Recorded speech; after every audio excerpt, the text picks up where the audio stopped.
Canadian retail has seen some tough times in the past few years. Sears Canada, gone. Target, we hardly knew you. And in most malls, the big stores are American transplants. So what does the thriving Quebec-based retailer Simons know that everyone else has missed? Well, let's find out. From Peter Simons, he's president and CEO of the 178-year-old fashion retailer, La Maison Simons. And we're happy to welcome you into this studio and into this province. Well, thanks for having me on the show. I really want to start from scratch with you because I suspect a lot of people here in Ontario are not familiar with the brand name. So let's start there. 1840, your company was We were founded in established? 1840 in Quebec City.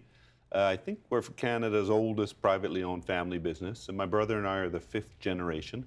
And we were in Quebec for 150 years, and it's only recently that we've started to expand outside the province, but we're uniquely in Canada. In 1840, what business were you in? It was dry goods, you know, ready to wear didn't exist anymore. So we really imported linens and domestics from Ireland. We were the largest importer of Scottish Shetland for a while, and Austrian Angora sweaters. Small businesses do all sorts of things. During Prohibition, we sold a lot of liquor in the old city to American tourists. So we've had all these phases in history before we actually in the 60s really settled on fashion, soft goods. I think the statute of limitations on the Prohibition stuff is over now, so you can fess up to that, right? Well, yeah, I guess. It was all legal. It was off duty. Oh, it was? Okay, Yeah. okay. And has each successive generation had to kind of redefine what the business ought to be? I think perhaps more so my brother and I, because it's started to change so much and the pace of change has been enormous. My father did his MBA in Chicago and worked at Carson Peary Scott. They no longer exist. So he came back and really defined the modern era. It was the beginning of shopping centers. And I mean, we've seen a lot of water under the bridge in 150 years. So he sort of defined who we were and organized our branding. And the pace of change has just accelerated from that time. And you're, what, 8 stores in Quebec now?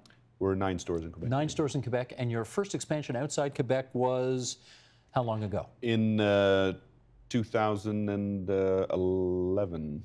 Okay. Yeah, 5 years ago. To Edmonton. That was Edmonton, was the first one. How did that go?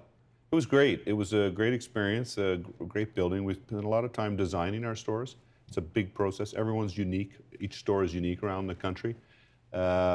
And there we chose Edmonton. It's a great city. I traveled all across the country. The expansion's given me the chance to, so you see how every city's different. It has its own style. And the Germainsian family, we like doing business with other family businesses. We share the sort of values. We work through problems similarly. There's less lawyers and more handshakes. This is the Iranian-based family, originally from Iran, who've got the West Edmonton Mall. Yes. And yeah.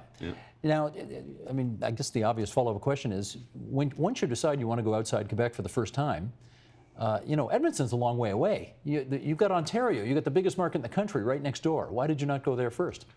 Business strategy for us, it's all, you know, you think of it in a sort of roll it out in a natural progression geographically, but the reality is there's numerous dimensions. And us, the number one is finding the right partners, finding people who understand what we're trying to do, that share those values, that have the long-term outlook, and that are ready to be patient and put up with the architectural work in Edmonton. I think was major. The outside of the building is really an engineering feat, and titanium blades that seem to appear to move. And we need people that are patient and are ready to commit to that sort of project and not just want to build a store that looks like every other store. You're in Mississauga now? Yes. When did you come to Mississauga? That was 2015. So not too long ago. Nope. How's that one going? It's going great. It's in this year. It's been amazing. But you know what? It's a work in progress still. I think there's a lot of people who are discovering us every day, and we can see the business growing. It's double digits last year, this year. So we're excited about the potential. But I think we're just focused on trying to get people to get to know us. Now, you're a private family business, so you don't have to divulge numbers to us, right? But that you're not going to be surprised if I ask you anyway. Yeah, every journalist does. What's your revenues every year? Well, we do north of $500 million. You do $500 million in business every year. Yep. Can you believe you're even saying that number out loud? I started, we were doing, I think it was $14 million. We had 13 people at our warehouse, so I've seen a lot of changes in 30 years. How many employees? Today, 3,000 plus. I do wonder, when you made the decision to go outside of Quebec for the first time, how controversial a decision that was within the business. Because, one assumes that there would have been people inside the business who would have said, we've done just great staying inside La Belle Province, and why go beyond? I think the biggest decision was really in 1999 when we went outside of Quebec City after 160 years. That was, for my father, he had a great life. It was another era. It was really a move that my brother and I wanted to do. It was a great move for us. The following moves, it's always a big move. It's a change for the organization. But we were just feeling, we have offices in Italy, in Paris, in Seoul, South Korea. We were seeing a lot of little people that we wanted to work with, and we were lacking a little bit of scale to do that. We've never been a business about being big. We're actually very small on the global scale. But we've really been, my brother and I have wanted to build a business that we're proud of. A business, our name's on the door. I see, and we're in the business. We're retailers. We're old school merchants. So we've tried to build what we think is a quality business, and part of that is just being able to access creative collaborations around the world. We have great relationships with design studios from Melbourne to Korea to Paris to Italy, and we needed a little bit more size to do some of to make the ideas that we had in our mind happen. So, well, I'm interested that you describe yourself as kind of an old style retailer, because the fact is there's nothing old style about retail anymore. You are constantly under threat from online competitors, which of course are eating the lunch of many of your other old style competitors. How do you face that challenge? We're old style in the sense that we're very product oriented, and we're very involved in the creative process and the assortments. Obviously, we're not new style when we're dealing with mathematics, IT. Working on Bayesian inference is not old school retailer. It's a new school retailer. So there's a bit of mix of the two. The secret's knowing how to modernize, but also holding on to what's important and what relates to people. There's certain things about retail that will never be out of style, I think, and that's that connection with people, that connection with creativity, and the ability to passionately pursue different projects and be really involved in what the customer that comes in is experiencing. And so the question of architecture, of in-store art commissions, how we build our environments, how we build our assortments, that's old school. So is that the secret sauce in so much as you see a lot of, H&M and the Gap are closing bricks and mortar stores, and here you are opening up more of them? I think there's a lot of ingredients in a secret sauce. I don't know. There's no secret sauce. If there was a secret sauce, I'd keep it secret. But I think there's a lot of little pieces. I think the fact that we're present, we care. I think the fact we're private, it lets us think long term. 10 years ago when we started building our web business, I think honestly, if we'd been a public company, I wouldn't have a job today. I would have been let go. So we're able to take a longer term view. Why do you say that?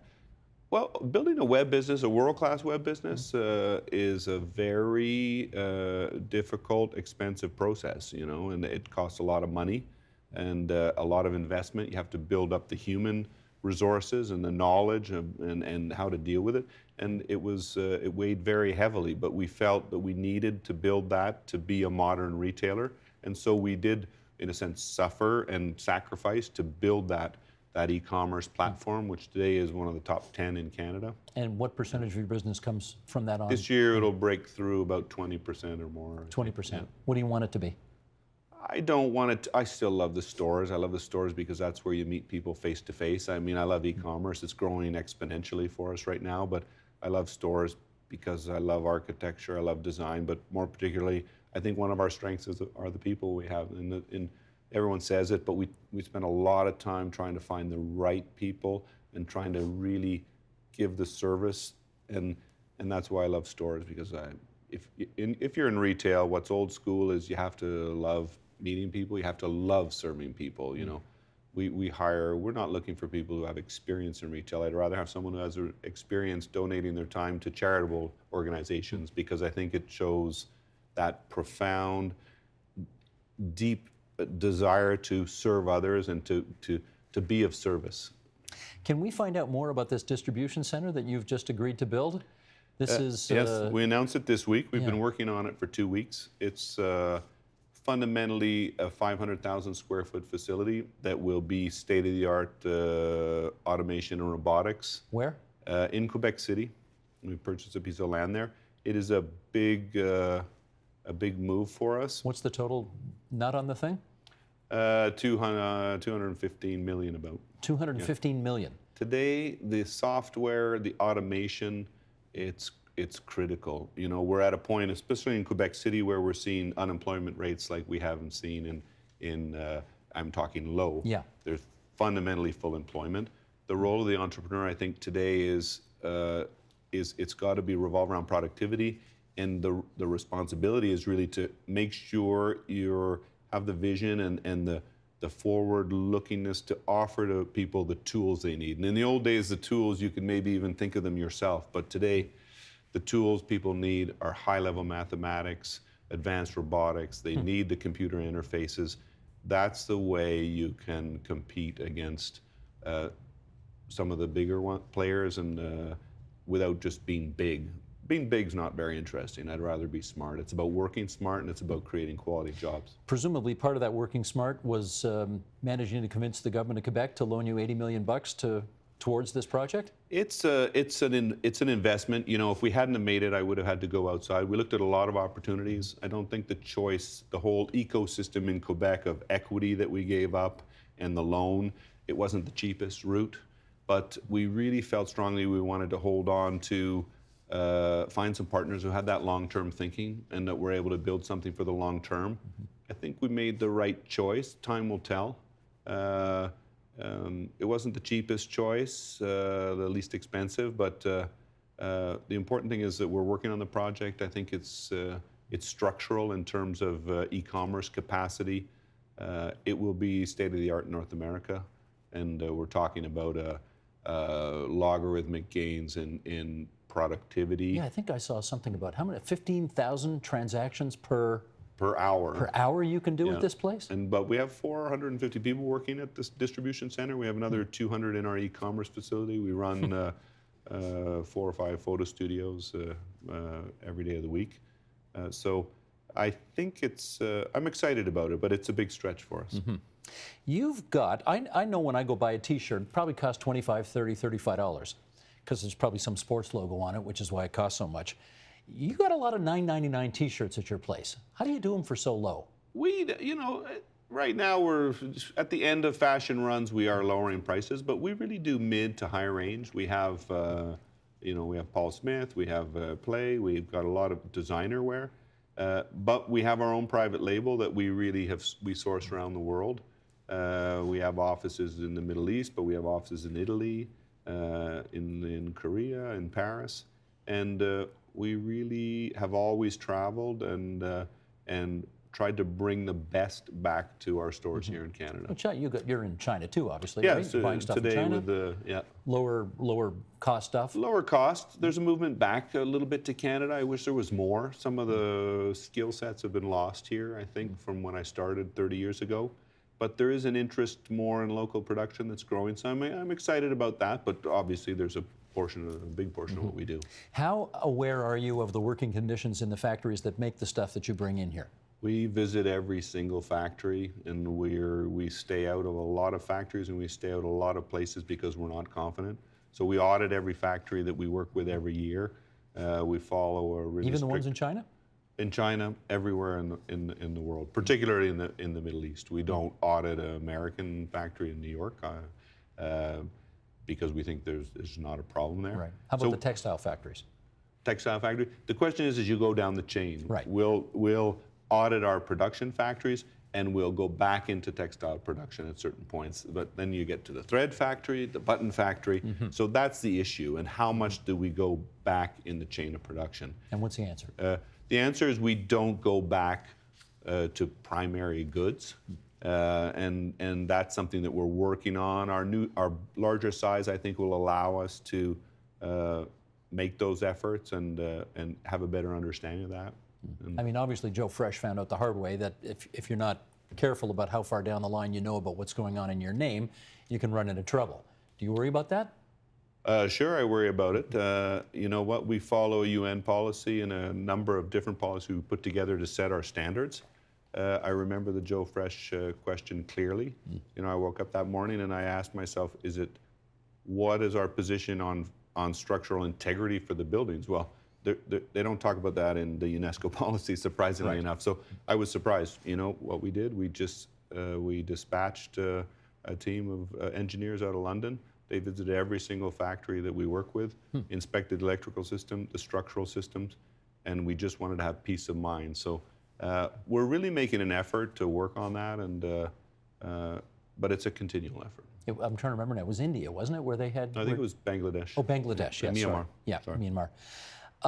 I'm really interested in how you have managed to keep a family business afloat for so long when there clearly have to be, as there are in every family, different agendas that go along. You're fifth generation? Mm-hmm. How is it you and your brothers seem to agree on enough that you're not killing each other? Yeah, we get along really well. We go fishing together every spring, and we have a fishing camp together. So, look, we complement each other. We've been lucky a little bit that there aren't more the diversity. We both work in the business. That helps to align. We've had some luck in the sense that the shareholding in the family hasn't diversified. We try to communicate as best we can. You know, when we grew up, I think there was discussion in the family. I think every family makes a choice that's in business. Does the business exist for the family, or does the family exist for the business? And I think that's a fundamental choice you make. What should it be? I believe it should be the family exists for the business. You know, and it's been an enormous privilege. I've been lucky. My brother and I think he'd say the same thing if he were here. We've been very lucky, but we work hard. And at the end of the day, we try to do what's right for the business. Are you younger or older? I'm older. Does he defer to you, therefore, because of your primacy? No, there's no primacy because of age. I think it's a meritocracy. I mean, I started, doesn't matter what my age was. My father, first day at the office, called me in and said, look, you're welcome back to the business. I'd studied in engineering and business. If you can't do the job, I just want you to know I'm going to fire you. And so I'm going to love you, but I'm going to fire you. Did you believe him when he said that? Yeah, he fired me 3 times consequently. Seriously? That's the truth. Yeah. How'd you manage to get back in his good books? Well, I let a little time go by and tried to plead my case. For him, those were moments, I think, where they were fun. They weren't business moments. They were fundamental moments about values, about commitment to the business, about rigor, and about being the quality of the work. You know, and he was. He didn't want to run an average business. He was trying to run a business and be responsible to everyone he worked with. Well, this is where it gets really fascinating because not far from here, maybe an hour west of here, there was a family called Voortman who made cookies. Mm-hmm. And Mr. Voortman had 11 kids, and they all wanted to be CEO. So that's a problem. Have you got kids? I have 2 kids, yeah. Does your brother have kids? Yeah, 3 children, yeah. Have you, I mean, you guys are in your early 50s, so you're a long way away from the finish line, but at what point do you start to have conversations about who's going to replace you and all that? I think we're talking about it right now. We have a longer term view, and my children are too young. We both, I think, have the same philosophy. You know, first of all, get an education, find something you love. The retail business isn't something you just stumble into. It's a lot of hard work with a lot of traveling.